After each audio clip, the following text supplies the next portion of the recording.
Hello बच्चों, ये mole concept और सॉल्यूशन जो क्लास 12 का सॉल्यूशन चैप्टर उससे रिलेटेड कुछ पार्ट है जो कि मोल कॉन्सेप्ट और सॉल्यूशन दोनों के अंडर में आता है। तो इसको मैं उसमें बताऊंगा लेक्चर में, और इसमें पहले सारे फॉर्मूले बताऊंगा। देन उसके बाद उसको यूज़ अप कैसे करना है, उसके न्यूमेरिकल कैसे करने हैं वो बताऊंगा। तो इसको ध्यान से देखिए, ठीक है। तो ये जो है, ये जो पार्ट मैं बताने जा रहा हूँ ये मोल कॉन्सेप्ट के अंडर में है, और ये क्लास 12 के सॉल्यूशन में भी आता है, ठीक है ना। तो दोनों के लिए ही है। तो सिंपली सबसे पहले मैं यहाँ पर कुछ चीज़ें बताऊँगा और उससे रिलेटेड जितने फॉर्मूले हैं वो मैं बताऊँगा, और नेक्स्ट लेक्चर में उससे रिलेटेड न्यूमेरिकल्स बताऊँगा। तो फर्स्ट ऑफ ऑल हमारे पास मोल कॉन्सेप्ट की जब हम बात करते हैं तो हम बात करते हैं मोल्स की, है ना। तो मोल्स एग्जैक्टली क्या होते हैं, ये एक तरह से देखा जाए तो ये मोल्स जो होते हैं मास से रिलेटेड है, और साथ में रिलेटेड है किससे, नंबर ऑफ एटम्स या फिर मॉलिक्यूल या फिर पार्टिकल से, है ना। मॉलिक्यूल ये मैं पहले भी बता चुका हूँ, या फिर पार्टिकल से, या फिर आयन से, ये इससे रिलेट करता है कि यानी कि एक पर्टिकुलर जब हम किसी भी एलिमेंट या एलिमेंट या फिर कंपाउंड का छोटा सा मास लेते हैं तो उसमें कितने नंबर ऑफ एटम्स होंगे ये मोल्स को दिखाता है, ठीक है ना। अब सॉल्यूशन किस चीज़ को दिखाता है, सॉल्यूशन देखिए आप पढ़ते हो छोटी क्लासेस में, आप 9th में पढ़ते हो, तो सॉल्यूशन क्या दिखाता है कि जो सॉल्यूट होगा जब सॉल्वेंट में डिज़ोल्व करोगे, ठीक है ना, तो ये बनाता है सॉल्यूशन, ठीक है ना। अब अगर यहाँ पर हमारे पास क्या है कि सॉल्यूट का अपना वो हो सकता है, फेज हो सकता है, ठीक है ना, स्टेट हो सकता है, जैसे कि सॉलिड भी हो सकता है, लिक्विड भी हो सकता है, और गैस भी हो सकता है। ये दोनों सॉल्यूट और सॉल्वेंट दोनों हो सकते हैं, बट मेनली हमको क्या करना है, सॉल्वेंट को लिक्विड मान के चलना है, ठीक है ना। लिक्विड के ज़्यादा क्वेश्चंस हैं, सॉलिड और लिक्विड मतलब गैस के भी क्वेश्चंस होते हैं, बट यहाँ पर हमको मेनली क्या करना है, सॉल्वेंट को लिक्विड मान के चलना है और सॉल्यूट को सॉलिड मान के जाना है, ठीक है ना। ज़्यादातर क्वेश्चन में यही करना है। तो अब जब ये जो सॉल्यूशन बन रहा है सॉलिड प्लस सॉल्वेंट का, इस टाइप के सॉल्यूशन को हम क्या बोलते हैं, बाइनरी सॉल्यूशन, ठीक है ना। क्या बोलते हैं, बाइनरी सॉल्यूशन, ठीक है ना। तो इसको बोलते हैं बाइनरी सॉल्यूशन। ये एक्चुअली मिक्सचर होता है सॉल्यूट और सॉल्वेंट का, ठीक है। तो इसमें हम क्या करेंगे आगे देखेंगे। तो बाइनरी सॉल्यूशन एग्जैक्टली क्या होता है, जिसमें एटलीस्ट टू जो होते हैं कंपोनेंट होते हैं, एक सॉल्वेंट और एक सॉल्यूट। अगर उससे ज़्यादा हो जाएगा, तो अगर उससे ज़्यादा हमारे देखो जस्ट सपोज कि अगर एक से ज़्यादा सॉल्यूट है, ठीक है ना, किसी सॉल्वेंट में, तो वो बाइनरी नहीं होगा। उसको हम क्या बोलते हैं, उसको हम कॉम्प्लेक्स सॉल्यूशन बोल सकते हैं, ठीक है ना। कॉम्प्लेक्स या कंपाउंड सॉल्यूशन, कॉम्प्लेक्स या फिर कंपाउंड सॉल्यूशन बोल सकते हैं। जहाँ पर एक से ज़्यादा सॉल्यूट हम यूज़ करें तो वो कॉम्प्लेक्स या फिर कंपाउंड सॉल्यूशन हो सकता है। अगर आपके पास एक सॉल्यूट और एक सॉल्वेंट है तो ऑलवेज बाइनरी सॉल्यूशन होगा। और एक चीज़ आपको हमेशा याद रखनी होगी, जब भी आप सॉल्यूशन बना रहे होगे तो सॉल्वेंट का जो कंसंट्रेशन है, सॉल्वेंट जो है कंसंट्रेशन, वो आपका हमेशा ग्रेटर होगा सॉल्यूट के कंसंट्रेशन से, ठीक है ना। कभी भी सॉल्यूट ज़्यादा नहीं होना चाहिए, क्योंकि अगर सॉल्यूट ज़्यादा हो गया तो वो क्या चला जाएगा, अगर सॉल्यूट ज़्यादा हो गया, जस्ट सपोज कि सॉल्यूट जो है, सॉल्यूट वो ज़्यादा हो जाए सॉल्वेंट से, तो ये ऐसे केस में कौन सा केस आ जाता है, उसको बोलते हैं हाइपर सैचुरेशन। यानी कि वो जो सॉल्यूशन होगा उसमें जो सॉल्यूट है वो डिज़ोल्व नहीं होगा, ठीक है ना। तो ये चीज़ याद रखिएगा। तो इसी के रिगार्डिंग हमारे पास क्लास 11th और क्लास 12th में बहुत सारे कुछ न्यूमेरिकल्स आते हैं, फॉर्मूले हैं, उनको देखना है, और वो कॉम्पिटिटिव एग्ज़ाम्स में भी आते हैं।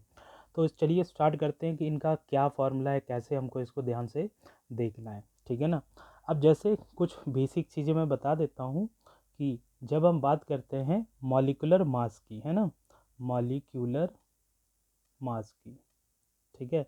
तो मॉलिक्यूलर मास ऑलवेज क्या होता है, ये कंपाउंड के लिए होता है। अगर हमारे पास एलिमेंट है कंपाउंड के लिए होगा ये, या फिर मोलर मास, ये दोनों ही किसके लिए होंगे, कंपाउंड के लिए होते हैं, ठीक है ना, क्या होता है, कंपाउंड के लिए होते हैं। कंपाउंड मतलब जिसमें एक से ज़्यादा एटम लगे हों, जैसे NH3, H2O, CH4 एसेट्रा।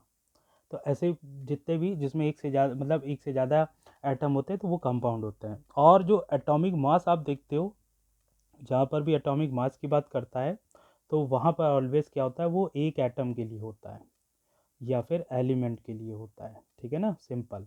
जैसे Na का एटम या एलिमेंट, हीलियम का एटम या एलिमेंट, कैल्शियम का एटम या एलिमेंट एसेट्रा। तो ये सारी चीज़ें आपको थोड़ा सा याद रखना है। अभी यहाँ पर देखो मॉलिक्यूलर मास का जो यूनिट होता है वो होता है ग्राम, ठीक है ना, वो क्या होता है, ग्राम। या फिर इसको यूनिट से भी दिखाते हैं, बट यूनिट दिखाने की जरूरत नहीं है, इसको आप सिंपली ग्राम से दिखा दो, ठीक है। और मोलर मास के लिए क्या होता है, ग्राम पर मोल होता है, यूनिट क्या होता है, ग्राम पर मोल, ठीक है ना।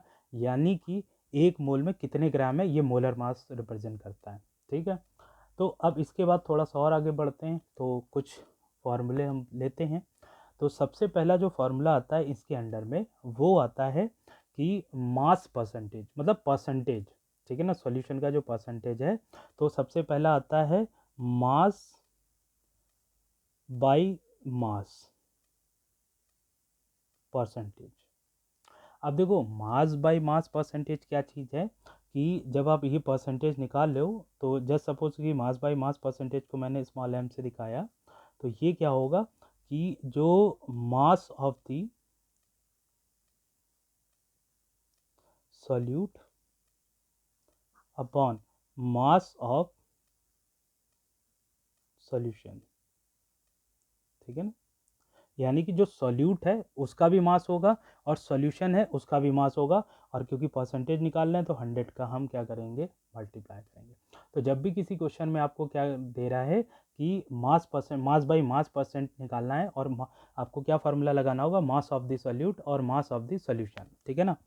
तो सॉल्यूट का मास रखोगे और सॉल्यूशन भी आपका क्या होगा, क्या सॉल्यूशन का भी क्या होगा, आपका मास होगा, ठीक है ना। तो ये चीज़ याद रखना। इसी तरह से जो सेकंड होता है वो फार्मूला होता है मास बाय वॉल्यूम, ठीक है ना। अब अगर इसका परसेंटेज निकालना है जस्ट सपोज, तो इसको हम दिखा देते हैं मास वॉल्यूम परसेंट। तो ये हमारे पास हो जाएगा, देखो ऊपर की चीज़ सेम ही रहेगी कि mass of the solute, mass of solute, और डिनोमिनेटर में इस बार क्या हो जाएगा, वॉल्यूम, वॉल्यूम ऑफ सॉल्यूशन, वो भी किस में, सिंपल लीटर में, और इनटू 100, ठीक है ना। तो ये लीटर में होना चाहिए, ये चीज़ याद रखना। फिर उसके बाद हमारे पास क्या होगा, थर्ड, यहाँ पर होगा वॉल्यूम बाय वॉल्यूम परसेंटेज। तो इसका मतलब वॉल्यूम परसेंटेज कितना होगा, इसमें सॉल्यूट भी, सॉरी, इसमें सॉल्यूट का भी क्या होगा, वॉल्यूम होगा, volume of solute by volume of solution, ठीक है, मल्टीप्लाई विद 100। तो इस तरह से आपको क्या करना है कि इसका volume by volume percentage calculate कर लेना है, ठीक है ना। तो ये कुछ बेसिक फार्मूले हैं इसके, जो कि क्लास 9th में भी होते थे। अब आगे हम चलते हैं, और भी फार्मूले लेते हैं जिनका यूज़ है। तो इसमें सबसे पहला जो फार्मूला है वो आता है मोलैरिटी, जो क्लास 12th और 11th में भी होता है, क्लास 12 के लिए ज़्यादा इंपॉर्टेंट है। तो मोलैरिटी एग्जैक्टली क्या होता है, तो मोलैरिटी को हम कैपिटल M से दिखाते हैं। ये क्या होता है कि moles of solute by volume of solution, और ये हमेशा याद रखना लीटर में होगा, ठीक है ना। और अगर ये लीटर में नहीं है, ठीक है ना, ये अगर ml में है तो ऊपर क्या कर दोगे, 1000 का मल्टीप्लाई कर दोगे, सिंपल। लीटर को हटाओगे तो 1 लीटर में क्या होता है, 1 लीटर को हटा के ml करोगे तो ml, यहाँ पर ml आएगा तो ऊपर क्या आ जाएगा, 1000 आ जाएगा। बस आपको इतना याद रखना है, ठीक है ना। तो ये चीज़ याद रखना है। ये फार्मूला ऊपर ऐसे ही रहेगा और नीचे भी ऐसे ही रहेगा, और अगर ये ml में आया है तो इसमें ऊपर बस 1000 लगा देना, मैं ये कह रहा हूँ, ठीक है ना, सिंपल मोलैरिटी। अब क्योंकि यहाँ पे मोल्स की बात हो रही है, मैंने मोल्स से रिलेटेड पार्ट पीछे बताया भी हुआ है, तो जो मोल होता है वो क्या होता है कि गिवन मास, जो भी मास गिवन है अपॉन मोलर मास या मॉलिक्यूलर मास, ठीक है, मोलर मास या फिर मॉलिक्यूलर मास, इसको हम निकालेंगे तो आपके पास मोल्स आ जाएगा, ठीक है, सिंपल। अब आगे बढ़ते हैं थोड़ा सा और दूसरे फार्मूले पर चलते हैं। दूसरा फार्मूला है मोलैलिटी, मोलैलिटी। ये अभी मैं सारे फार्मूले बता रहा हूँ, देन उसके बाद नेक्स्ट लेक्चर में आपको इसके न्यूमेरिकल्स भी समझाऊंगा वन बाय वन। तो मोलैलिटी जो होता है इसको हम दिखाते हैं स्मॉल m से, और स्मॉल m से दिखाएंगे, और इसके लिए क्या होगा, इसमें वही होगा कि moles of solute, but this time नीचे क्या होगा, मास होगा किसका, mass of solvent, mass of the solvent, ठीक है ना, और सॉल्वेंट का मास केजी में होना चाहिए। अगर ये केजी में नहीं ग्राम में, तो वही उसी तरह जैसे यहाँ पे एमएल में था तो 1000 था, यहाँ अगर ग्राम हुआ तो 1000 आ जाएगा। तो इतना आप समझ सकते हो, सिंपल, ठीक है ना। ये होगा नेक्स्ट फार्मूला, ठीक है। इसके बाद जो नेक्स्ट फार्मूला है इसके बाद का, वो है आपके पास क्या, मोल फ्रैक्शन। अब देखो मोल फ्रैक्शन जो होता है इसको हम एक साइन से दिखाते हैं, जिसको हम क्या पढ़ते हैं, चाई या काई भी, हाँ मैं तो इसको प्रोनाउंस करता हूँ काई, आप कुछ भी प्रोनाउंस करो, इसको CHI बोल इसकी स्पेलिंग होती है, तो आप चाई करो या फिर आप काई करो, ये आपकी चॉइस है। तो मैं तो इसको काई पढ़ता हूँ, ठीक है ना, तो ये काई होता है। और मोल फ्रैक्शन को कैसे डिनोट करते हैं कि जैसे अगर आपके पास क्या है कि अगर आपके पास A सॉल्यूट है और B जो है वो आपके पास सॉल्वेंट है, ठीक है ना, ये है। तो अगर हमको मोल फ्रैक्शन ऑफ सॉल्यूट चाहिए, just suppose mole fraction of solute चाहिए, जो कि हमारे पास होगा क्या, काई ए मतलब सॉल्यूट है, तो इसको निकालने का तरीका ये होगा कि यहाँ पर क्या आ जाएगा कि ऊपर जो आएगा मोल्स ऑफ सॉल्यूट अपॉन नीचे टोटल मोल्स ऑफ होंगे सॉल्यूशन, यानी कि मोल्स ऑफ सॉल्यूट और मोल्स ऑफ सॉल्वेंट, ये होता है काई ए, मोल फ्रैक्शन ऑफ सॉल्यूट। और इसी तरह से, ठीक है ना, इसी तरह से जो दूसरा आपके पास होगा वो होगा काई भी, यानी कि मोल फ्रैक्शन ऑफ सॉल्वेंट, तो ये हो जाएगा moles of solvent by total moles of solution, ठीक है। और एक चीज़ याद रखिएगा यहाँ पर कि जितने भी आपको मोल फ्रैक्शन निकालने होंगे, हो सकता है कि एक से ज़्यादा सॉल्यूट हो सॉल्यूशन में, तो जितने भी मोल फ्रैक्शन निकालने होंगे उन सब का जो मोल फ्रैक्शन होगा जो भी होगा, तो इनका सम ऑलवेज क्या आता है, इक्वल टू 1। ये चीज़ याद रखना, क्योंकि मोल फ्रैक्शन है तो फ्रैक्शन का टोटल हम हमेशा क्या लेते हैं, 1। तो XA + XB हमेशा क्या होगा, 1। अब इसके आगे बढ़ते हैं, तो आगे बढ़ने पर आपको क्या देखने को मिलेगा, आगे बढ़ने पर एक नया फार्मूला देखने को मिलेगा, जो कि हो सकता है कि आपके बोर्ड में ना हो, क्लास मतलब जो स्कूल में होगा तो उसमें डिलीटेड हो, बट ये आगे के एग्ज़ाम्स में आता है, एंट्रेंस एग्ज़ाम्स में आता है, तो इसलिए मैं उसको बता देता हूँ, ठीक है। ये आपकी चॉइस है, आप इसको प्रैक्टिस करना चाहो तो कर लो, नहीं तो कोई बात। देखो नॉर्मेलिटी, नेक्स्ट जो टॉपिक है वो है नॉर्मेलिटी, ठीक है ना। नॉर्मेलिटी एग्जैक्टली क्या है, क्या चीज़ नॉर्मेलिटी है कि अगर आप क्या कर रहे हो कि जस्ट सपोज कि एक सॉल्यूशन में बना रहा हूँ, ये सॉल्वेंट है, सॉल्वेंट है, ये सॉल्वेंट है, वाटर मान लो या कुछ और भी, वो वाटर ही मान लो, सॉल्वेंट है। मैंने क्या करना है कि सॉल्यूट डालना है, मैंने क्या करना है, सॉल्यूट डालना है। अब जितना भी सॉल्यूट आप इस सॉल्वेंट में डाल रहे हो, जितना भी मतलब इसके पार्टिकल्स होंगे सॉल्यूट के, तो ये जितना भी सॉल्यूट इसमें डाल ले हो, ये आपके पास होता है मोलैरिटी। क्या होता है, मोलैरिटी, ठीक है। जितना भी सॉल्यूट आप इसमें डाल रहे हो, ठीक है, जो इसके सॉल्वेंट के साथ रिएक्ट होगा वो मोलैरिटी है। बट जो डिजॉल्व होगा, जो डिजॉल्व होगा, जितना देखो आप जितना सॉल्यूट डाले वो सारा तो डिजॉल्व होगा नहीं, तो उसका कुछ परसेंट ही डिजॉल्व होगा। जितना सारा डाला वो मोलैरिटी, और जितना डिजॉल्व होगा वो होता है नॉर्मेलिटी, ठीक है ना। कि कितना उसमें सॉल्वेंट में पूरा डिज़ोल्व हो गया है, वो होता है नॉर्मेलिटी। और जितना सॉल्यूट आपने डाल दिया है वो आपका मोलैरिटी होता है। ठीक है, तो नॉर्मेलिटी के लिए फार्मूला क्या होता है? नॉर्मेलिटी को हम एन से दिखाते हैं और इसके लिए फार्मूला होता है number of gram equivalent weight या मास ऑफ सॉल्यूट। ठीक है ना, और डिनोमिनेटर में क्या चलता है? Volume of solution, volume of solution, और वो भी किस में? लीटर में। ठीक है, ये आएगा। अब इसके ग्राम इक्विवेलेंट वेट कैसे निकालते हैं? ठीक है ना, तो नंबर ऑफ ग्राम इक्विवेलेंट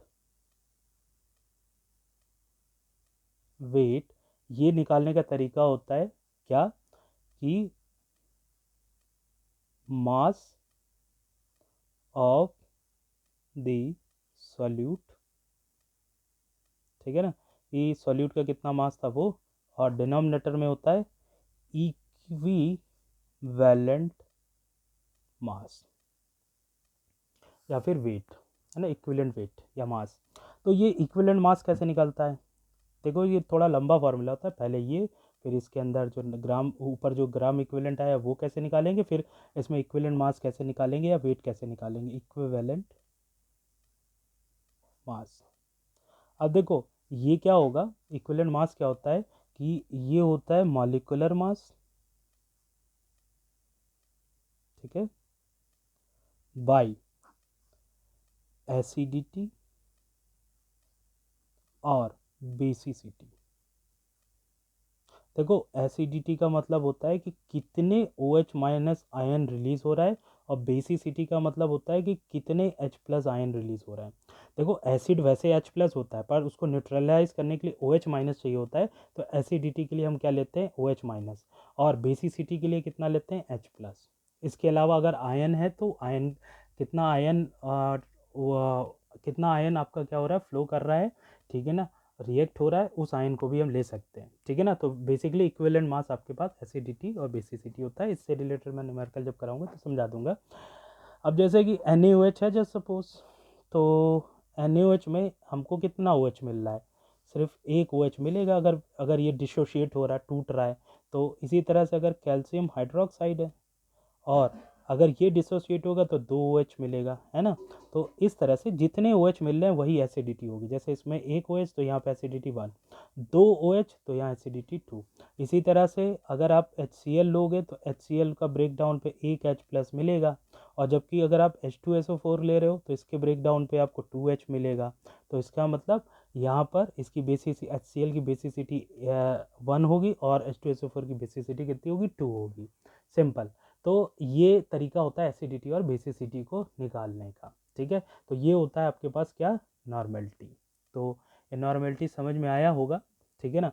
इसी तरह से इसी तरह से एक फॉर्मूला होता है जिसको मैं बोलता हूँ क्या? फॉर्मेलिटी। ये फार्मूला कम ही होता है, फॉर्मेलिटी को F से दिखाते हैं। अब देखो फॉर्मेलिटी किसके लिए होता है? फॉर्मेलिटी एग्जैक्टली होता है आयनिक कंपाउंड के लिए, जो आयन बनाते हैं। ठीक है ना, आयनिक कंपाउंड के लिए बेसिकली होता है, इलेक्ट्रोवैलेंट कंपाउंड के लिए। अब आयनिक कंपाउंड के लिए ये होता है, और इसके लिए क्या फार्मूला होगा? तो इसके लिए भी वही होगा कि फार्मूला, ये कम कम ही पूछा जाता है बट मैं बता दे रहा हूँ। फार्मूला वेट ऑफ सॉल्यूट, ठीक है ना, और सॉल्यूशन जो होगा लीटर में होगा। ठीक है ना, नीचे जो सॉल्यूशन होगा, ठीक है ना, वॉल्यूम ऑफ सॉल्यूशन, वो हमेशा क्या होगा? लीटर में होगा। ठीक है ना, वॉल्यूम ऑफ सॉल्यूशन होगा, ये याद रखिएगा, वॉल्यूम ऑफ सॉल्यूशन वो होगा लीटर में। तो ये इतना नहीं पूछा जाता बट फिर भी मैंने इसको फॉर्मूले को बता दिया। ठीक है, अब इसके आगे आप बढ़ोगे तो आपको और भी चीज़ें थोड़ी सी पता होनी चाहिए, और वो चीज़ें क्या हैं कि जैसे कंसंट्रेशन क्या चीज़ है।